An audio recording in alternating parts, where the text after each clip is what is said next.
good morning and welcome to our Xcite service this morning. So you might have noticed we're in a slightly different situation to where we would usually be. There is no church. This is actually my flat. So welcome to my home. It's really nice to have you here. But you know, there's an advantage to us all being in our own homes today, is that actually while we're doing our Xcite service today, you can relax a little bit. So why don't you whack the kettle on, grab yourself a biscuit, and let's get started, shall we? See you in a bit.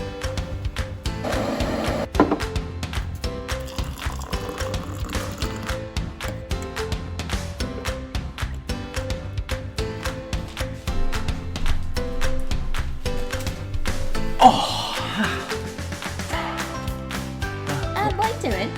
What? I can find a biscuit. Yeah, you don't need chocolate now. Fine. Well, come on then, what are you doing? Right, I'm looking up our story for today, which is Palm Sunday, but I can't find it in the Bible.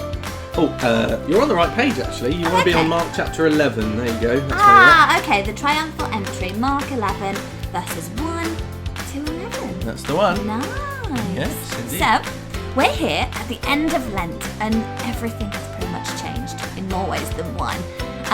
We're going to still gather here and talk about Palm Sunday. That's right, but I have a question for you first. Okay. Very important. What colour is my t-shirt?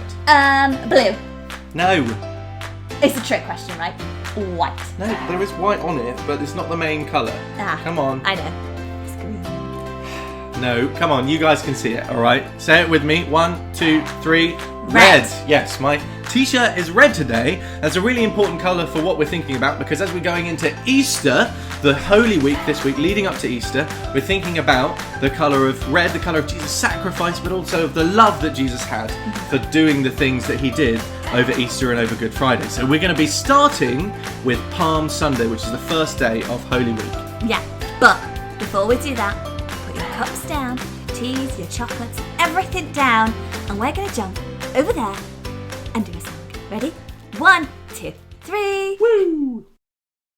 Okay, so we're going to sing now a song called Fighting for Love. It's by our amazing friends over at iSing Pop, and we're going to sing this song all about wanting to fight for showing love over anything else. So let's sing together, follow the actions, get up on your feet, and let's sing Fighting for Love.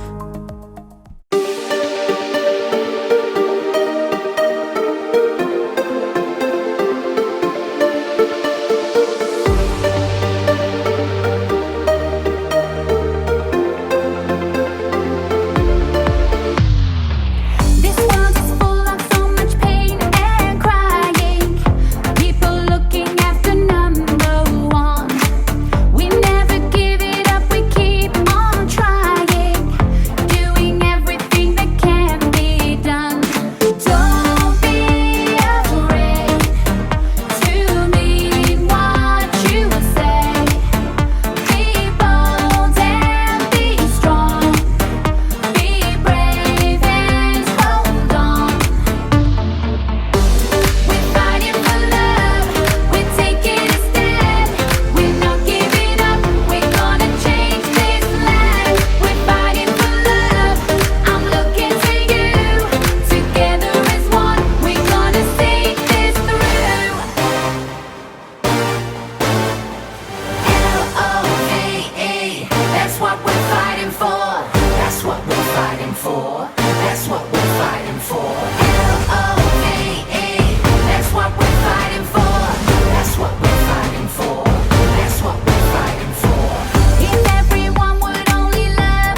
Well done everyone. That got us moving, didn't it? Very good, especially to you parents. I saw you jigging around in the back. Don't think I didn't see you. Very good, well done. So we're going to move on now to our story. We're going to tell the story of Palm Sunday, but we're going to do it a little bit differently this morning. So we're going to hear it from the point of view of someone else that you wouldn't really hear from, and that's the point of view of the donkey, and that's where you guys come in. So there's going to be some actions and some noises that I want you to be making, and Rachel's going to help lead you in those. So be watching her, be ready to do some actions as we hear our story. So here we go. Dinky was a very young donkey.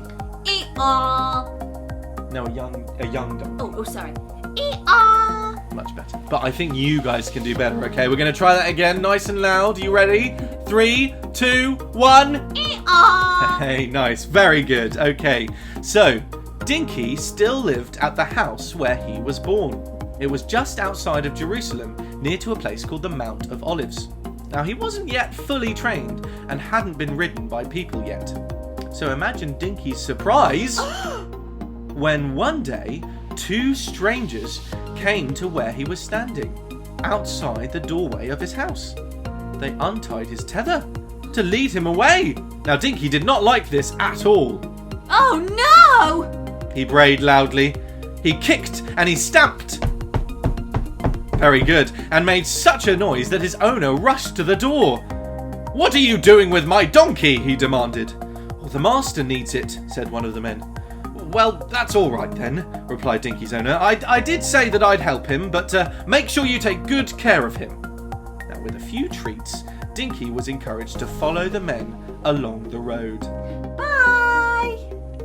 A group of people sat in the shade of an ancient olive tree. "Well done, you've got the donkey," said a voice. "We have," the 2 men replied, "but you'll have to be careful. He's not really used to being ridden." Ridden? The Dinky's ears pricked up in alarm. He stamped in annoyance. He tried to throw off the soft blanket that had been placed over his back, but then someone whispered in his ear. That seemed to make everything all right. The same person gently climbed onto his back, and Dinky was led down the hill towards the town. "It's Jesus!" called a young girl. "Welcome, Jesus!" The man riding Dinky smiled and waved, and the little donkey realised who was on his back. It was Jesus, who helped and cared for people, and who told wonderful stories and taught people how to live good lives. At the sound of his name, many others gathered around. They cheered, "Hooray!" Okay, so I'm going to say a few things and you have to repeat after me. So they called out, "Hosanna!" Hosanna! They shouted, "Praise God!" Praise God! And "Welcome, Jesus!" Welcome, Jesus! Now Dinky was rather frightened by all this noise, but Jesus gently patted him on his neck, and they went on their way. Some of the crowd waved palm branches like flags. They put them in the road to stop the dust flying up over Jesus. Others even laid down their cloaks on the road like a carpet for Dinky to walk on. "Hooray! Jesus is our king!" Jesus is our king! They cheered. "A king?" thought Dinky.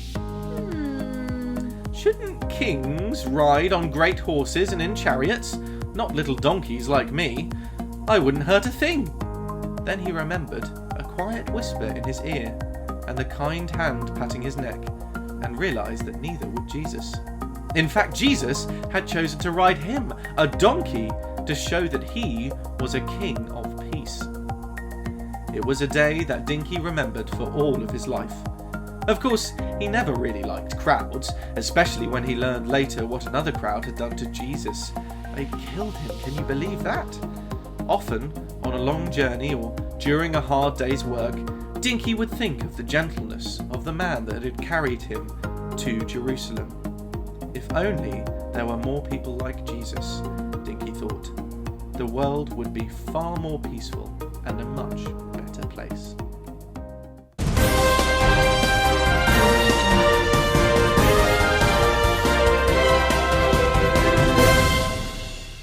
We interrupt your regular scheduled broadcast to bring you some breaking news. Inanimate objects have been calling in from around the country to thank their owners. For instance, we have a message for Noah from his tube of toothpaste who phoned in yesterday to say thank you very much for putting the top back on him. Apparently you kept forgetting, and he is very grateful, but he was getting quite upset. Indeed. Thank you, Josh. I have a message for Ellie from her bedroom. It phoned to say, although it was in a great state of shock that you actually tidied it, it is saying a massive thank you for taking the time to clean up all the mess. Excellent. And we also have a message for Alex from his dog. Apparently he phoned to say thank you very much for sharing all of your thoughts about life and your feelings. He does understand and likes you talking to him, but he does still like your sister despite what you said about her. Indeed, our next message is for Millie from Teddy. Teddy phoned to say thank you for loving him and caring for him so much during this crisis. And finally, we have a message for Jesus from a donkey to say thank you that he's very grateful for having been a part of your journey into Jerusalem, and if you ever need another lift, he is there for you.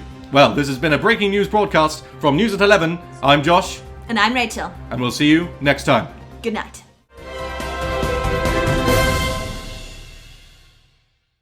So we heard in that little news broadcast what some of the things we have around us might have said if they were thankful for us. And you know, it can be quite difficult to remember those small things around us that we should be thankful for.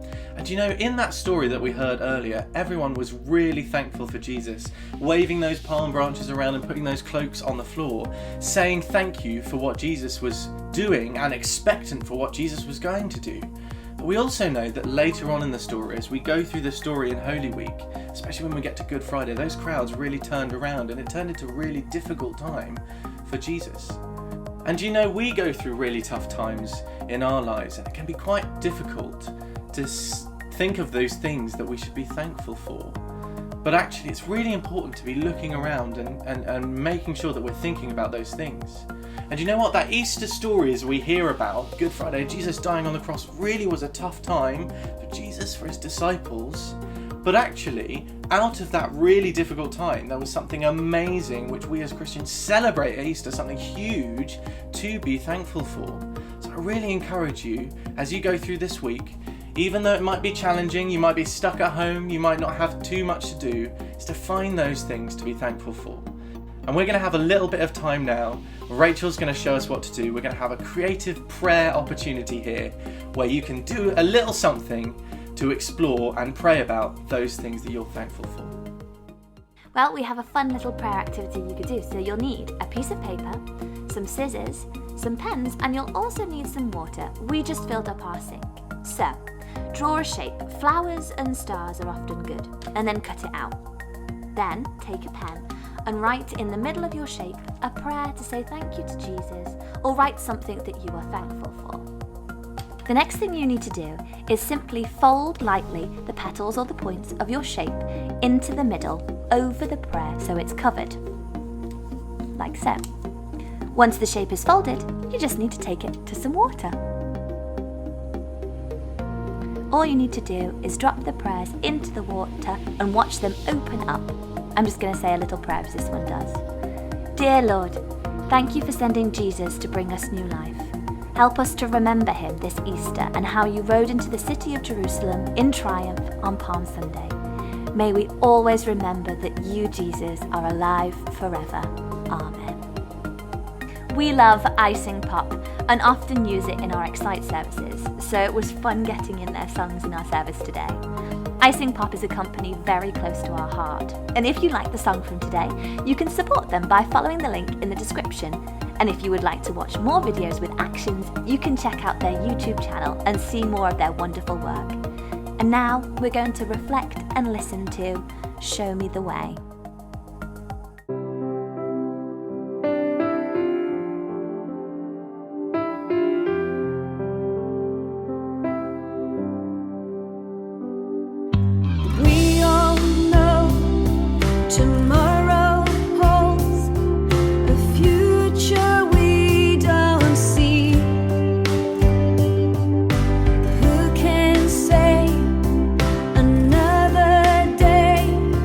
Will be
So thank you so much for joining us to explore more about Palm Sunday as we enter into the final week before Easter.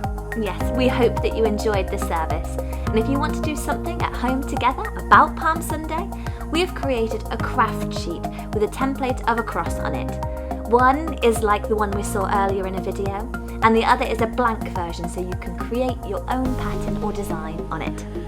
And then if you'd like to, you can cut out that cross, and then you can make your own parade going around your house like they did in our story today, waving their palm branches around as Jesus came into Jerusalem. Yes, but we wish you to have a great rest of your weekend.